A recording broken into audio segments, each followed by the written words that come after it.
मित्रों, क्या आप जानते हैं कि मृत्यु के बाद आत्मा कितने दिन धरती पर रहती है? गरुड़ पुराण के अनुसार क्या होता है मौत के बाद? मृत्यु को लेकर हर किसी के मन में सवाल होते हैं और सदियों से इंसानों ने उनके जवाब ढूंढने की कोशिश की। कई धर्म और विश्वास बने और लोग सब में कहीं ना कहीं मृत्यु के बाद आत्मा के होने का जिक्र करता है और स्वर्ग न की बातें होती है। जब भी हमारा कोई दोस्त या घर का कोई सदस्य मरता है तो हम अक्सर यह सोचते हैं कि अभी वह कहाँ गए होंगे, या ऐसे ही बैठे बैठे कभी याद आती है तो हम सोचते हैं क्या वह अभी भी हमारे आसपास है, हमें सुन रहे हैं, या फिर दूर आसमान में तारा बन चुके हैं, या कहीं है ही नहीं। क्या मृत्यु के बाद सब खत्म हो जाता है? इन सभी सवालों के जवाब विस्तार से लिखे हुए हैं गरुड़ पुराण में। गरुड़ पुराण हिंदू धर्म के 18 प्राचीन महाकाव्य में से एक है कि वैष्णवी साहित्य का एक भाग है और भगवान विष्णु और गरुड़ के बीच मनुष्य जीवन के अर्थ को लेकर वार्तालाप के रूप में लिखा हुआ है। गरुड़ पुराण में मृत्यु के बाद जीवन, अंतिम क्रियाकर्म और पुनर्जन्म जैसी बातों पर विस्तार से चर्चा है। इसलिए हिंदू धर्म में इंसान की मृत्यु के बाद आखिरी क्रियाकर्मों के समय इसका उच्चारण किया जाता है।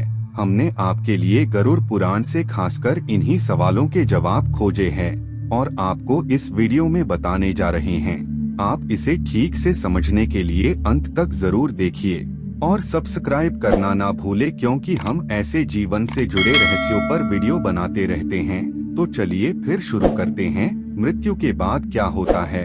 मृत्यु के ठीक पहले, मृत्यु के दौरान और मृत्यु के बाद क्या होता है, यह गरुड़ पुराण में अच्छे से समझाया गया है। जब एकदम से किसी इंसान की मृत्यु होती है तो हमारा रिश्ता एकदम से टूट जाता है और अक्सर हम ये कामना करते हैं कि क्या उनसे फिर कभी मिलना होगा या बात हो पाएगी। असल में मृत्यु एक बहुत इंटरेस्टिंग प्रक्रिया है और कुछ भागों में पूरी होती है, जो किस प्रकार है। नंबर 1, अर्थ सोल चक्रों से डिस्कनेक्शन। मौत से लगभग 4-5 घंटे पहले इंसान के पैरों के नीचे स्थित अर्थ सोल चक्र अलग हो जाते हैं, जिसका मतलब है धरती की सतह से संबंध टूट जाता है। इंसान की मृत्यु से कुछ घंटे पहले उसके पैर ठंडे पड़ जाते हैं। जब मृत्यु का सही समय आता है तो कहा जाता है कि मृत्यु देवता यम आते हैं और आपकी आत्मा को लेकर चले जाते हैं। नंबर 2, एस्ट्रल कोड टूट जाता है। जब मृत्यु होती है तो एस्ट्रल कोड टूट जाता है, जो कि एक तरह से शरीर और आत्मा के बीच का कनेक्शन है। इस कोड के कटने से आत्मा शरीर से मुक्त हो जाती है और शरीर से बाहर और ऊपर निकल जाती है।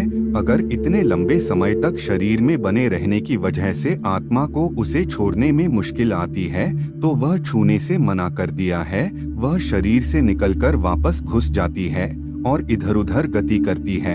हमें यह करने के बाद चेहरे, हाथ या पैरों के मामूली हिलने से पता चलता है।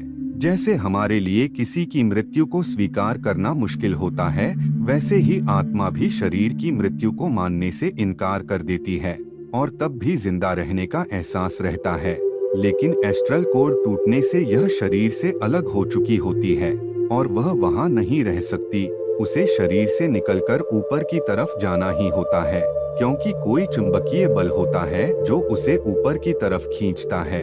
नंबर 3, भौतिक शरीर का अंत। इस चरण में आत्मा को उस कमरे में मौजूद लोगों के विचार एक शोर की तरह सुनाई देते हैं। वह चाहे उसके घर वाले हो या कोई भी आत्मा उन सब से बात करने की कोशिश करती है और चिल्ला चिल्ला कर कहती है कि मैं भी मार नहीं हूँ, लेकिन उसे कोई नहीं सुन सकता। धीरे धीरे आत्मा को एहसास होता है कि वह शरीर मर चुका है और वापसी का कोई तरीका नहीं है।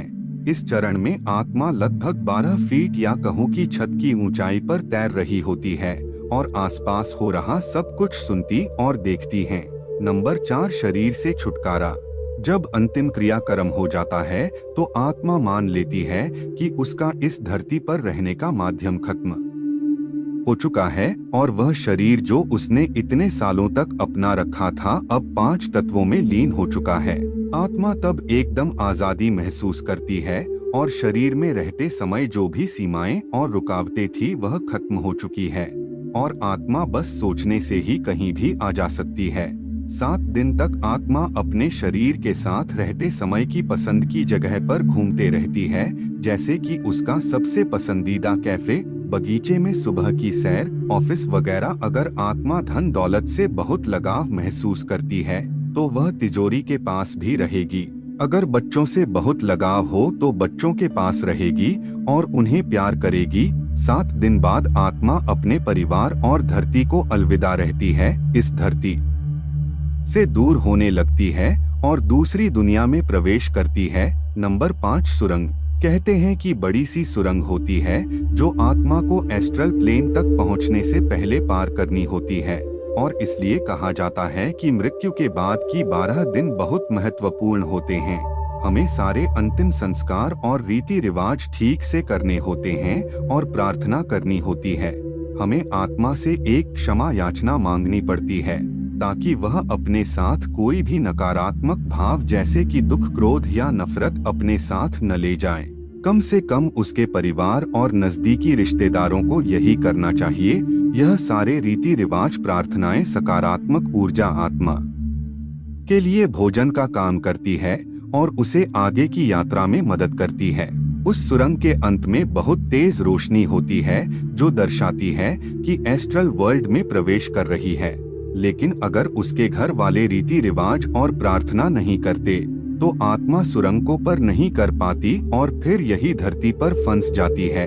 वह ना तो एस्ट्रल प्लेन तक पहुंच पाती है और ना ही धरती पर कोई शरीर में होती है, इसलिए धरती पर ही भटकती रहती है।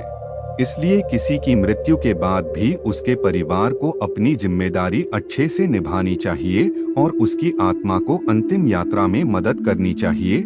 नंबर 6, पूर्वजों से मिलाप। मृत्यु के बाद 11वें और 12वें दिन हिंदू सभ्यता में लोग होम, प्रार्थनाएं और रीति रिवाज करवाते हैं, जिससे आत्मा अपने पूर्वजों, नजदीकी दोस्तों, रिश्तेदारों और मार्गदर्शकों से मिलती है।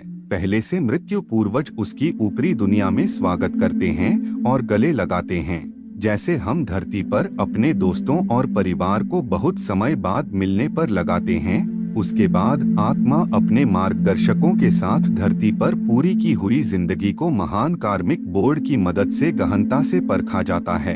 यहीं पर एक दिव्य प्रकाश की उपस्थिति में पूरा जीवन देखा जाता है। नंबर 7, जीवन का सार। यहाँ पर कोई जज नहीं होता और ना ही कोई भगवान। आत्मा खुद ही अपनी जिंदगी की समीक्षा करती है, जैसे पूरी जिंदगी वह दूसरों को जज करती थी। आत्मा अपने साथ हुए बुरे के लिए क्रोधित होती है और बदला लेने की इच्छा रखती है। किसी का जो बुरा किया है उसके लिए पछताती है और उसके लिए खुद ही सजा मांगती है। जैसे कि आत्मा शरीर से और अपने मैं से नहीं जुड़ी होती, इसलिए आखिरी फैसला उसके अगले जीवन का आधार बनता है और इसी आधार पर आत्मा ही अगले जीवन के लिए रूपरेखा तैयार करती है, जिसे ब्लूप्रिंट कहते हैं। हर घटना और मुसीबतें जो झेलनी होगी और हर चेतावनी जिसका सामना करना होगा इस एग्रीमेंट में लिखी जाती है।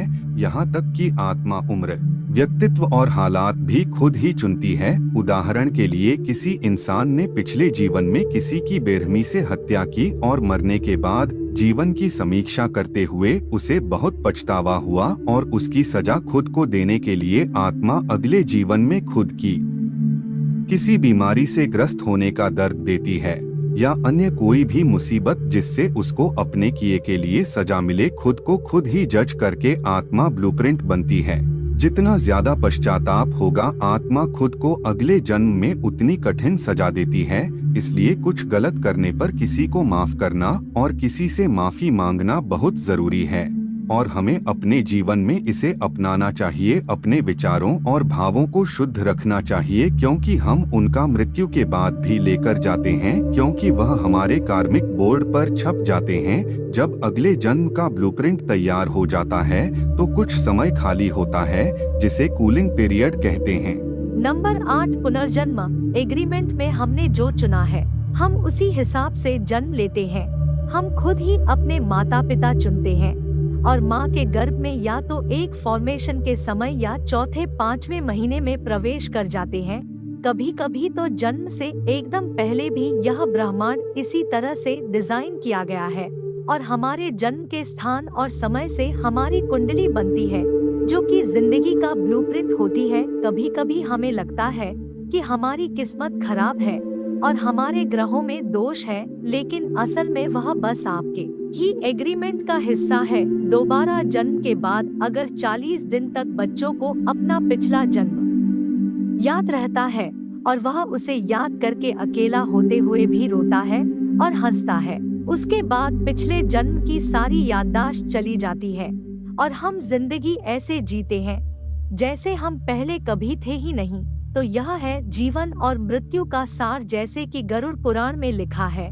अगली बार जब किसी दुख या समस्या के लिए भगवान या किस्मत को दोष दो तो याद रखना यह सब अपने ही चुना है और आपको यह स्वीकार करके उनका हिम्मत से सामना करना चाहिए और अगले जन्म में अच्छा हो सके उसके लिए अच्छे कर्म करे। सबसे प्यार से पेश आए आपके घर वाले, दोस्त या हर कोई जो भी जीवन में आता है वह बस अपना किरदार निभा रहे हैं। और फिल्म में जो आपने ही लिखी है और डायरेक्ट भी की है, इसलिए हम कभी मरते नहीं हैं। यह सफर चलता रहता है और हम दोबारा मिले।